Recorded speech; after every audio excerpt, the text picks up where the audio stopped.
scheduling like a superstar. Module 3, the meeting invite. How many meeting requests have you received for 4 a.m.? We've had our fair share, which is somewhat understandable considering the global distribution of our staff.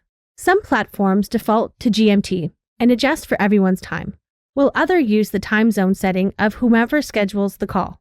Check and double-check meeting times across your time zones. For many, the shift to remote work means back-to-back meetings. Leaving time for a quick bio break and a coffee refill in between calls is a kind gesture, and your coworkers and clients will appreciate it. So keep your calls to 50 minutes or 25 minutes whenever possible. Setting a start time not on the hour or half hour can be tricky on some platforms, so consider setting a trend to start on time but end early.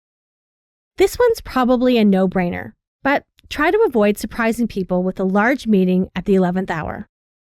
This gives your attendees enough time to prepare. Do send your invitation a call link well in advance. The more lead time, the better.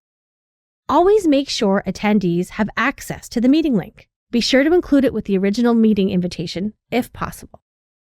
If you don't have all the details for the meeting, but know you'll need to book everyone into it, it's always a good practice to block off calendars with a hold the date or calendar invite and update the agenda and meeting links later.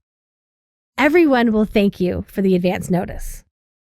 Avoid meeting Friday afternoons whenever possible. Experience shows you will not have full engagement or preparation.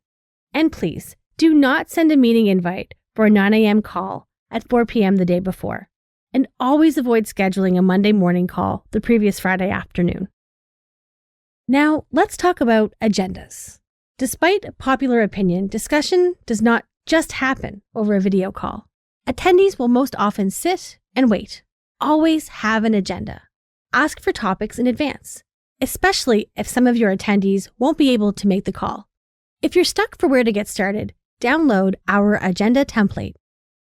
Are you meeting on a regular basis across time zones? Booking a meeting across multiple time zones is going to require flexibility. A suggestion? Rotate the meeting time on a regular basis to make things more fair. That way, the team member in Dublin doesn't have a late meeting every week, and the team member in New York City doesn't have an early meeting every week. Set up one or more reoccurring series using a multi-use link. For example, you could set one series at 11 a.m. every other Wednesday, and another at 4 p.m. every other Wednesday. It's best to share the joy and pain of meeting times throughout the group. And finally, a quick reminder.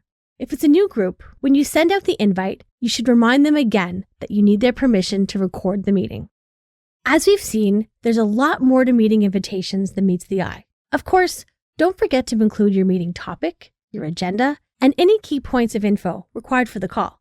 But also, where are your meeting participants? If they need special instructions, such as *6 for a landline, include it in the invitation.